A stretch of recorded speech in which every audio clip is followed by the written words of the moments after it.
క్రీస్తుశేషులు రామోజీరావు గారి సంస్మరణ సభ ఆంధ్రప్రదేశ్ రాష్ట్ర ప్రభుత్వం గౌరవనీయులు రాష్ట్ర ముఖ్యమంత్రి వర్యులు నారా చంద్రబాబు నాయుడు గారు, అదేవిధంగా ఉప ముఖ్యమంత్రి పవన్ కళ్యాణ్ గారు, కుటుంబ సభ్యులు, రాష్ట్ర దేశ నలుమూల నుంచి వచ్చినటువంటి ప్రముఖులు ఈరోజు ఇంత పెద్ద ఎత్తున ఆయనకి ఘనమైన నివాళులు అర్పించుకోవాల్సినటువంటి బాధ్యత మనందరిపైన ఉంది. ప్రతి ఒక్క తెలుగు బిడ్డకి ఉంది. కృష్ణా జిల్లా పెదపారుపూడి గ్రామంలో ఒక సామాన్యమైనటువంటి రైతు కుటుంబంలో పుట్టి ఒక ఆదర్శవంతమైనటువంటి కార్యక్రమాలతో ప్రారంభించుకుని విద్యార్థి దశ నుంచే సమాజ సేవ పట్ల మక్కువను పెంచుకుని పత్రికా రంగంలో ప్రవేశించి 1974లో ఈనాడు పత్రికను ప్రారంభించి ఈనాటికి 50 సంవత్సరాలు అవిరామ కృషి చేసి తెలుగువారికి ఒక చైతన్యాన్ని నింపినటువంటి వ్యక్తి రామోజీరావు గారు. పత్రికా రంగంలోనే అనేక అన్నదాత ప్రోగ్రాం కానీ, వసుంధర మహిళల్లో ఒక చైతన్యం తీసుకురావడానికి ఈనాడు సంస్థను పెట్టి ఈనాడు టీవీ ద్వారా అనేక కార్యక్రమాలు చేసి, అదేవిధంగా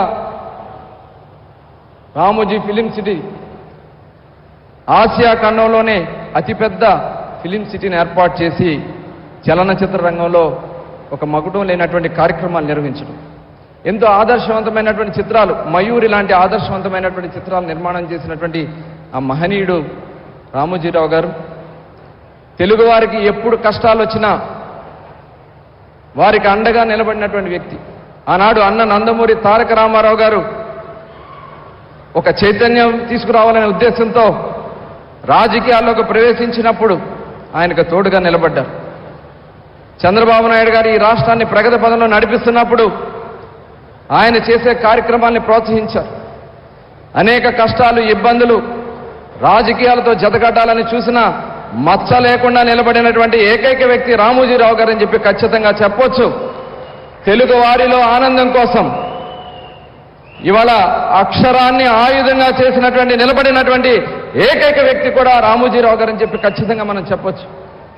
అదే కాకుండా ఇవాళ ఆంధ్ర రాష్ట్ర ప్రజలు పడుతున్నటువంటి కష్టాలను గమనించి ఆంధ్ర రాష్ట్ర ప్రజల కళ్ళల్లో ఆనందాన్ని చూసి మనల్ నుంచి దూరమైనటువంటి రామోజీరావు గారికి అమరజీవి, ఆయన పెట్టినటువంటి సంస్థలు ఎప్పుడు కూడా అజరామంగా మిగిలిపోతాయి కాబట్టి ఆయన అమరజీవి అని మరొకసారి తెలియజేసుకుంటూ ఇంత చక్కటి కార్యక్రమాన్ని ఏర్పాటు చేసిన ఆంధ్ర రాష్ట్ర ప్రభుత్వానికి, అదేవిధంగా గౌరవనీయులు రాష్ట్ర ముఖ్యమంత్రి చంద్రబాబు నాయుడు గారికి, పవన్ కళ్యాణ్ గారికి ధన్యవాదాలు తెలియజేసుకుంటూ సెలవు తీసుకుంటాను. చాలా చాలా చక్కగా చెప్పారు సార్. ఎందుకంటే ఒక వ్యక్తి మహోన్నత శిఖరం ఒక్కసారి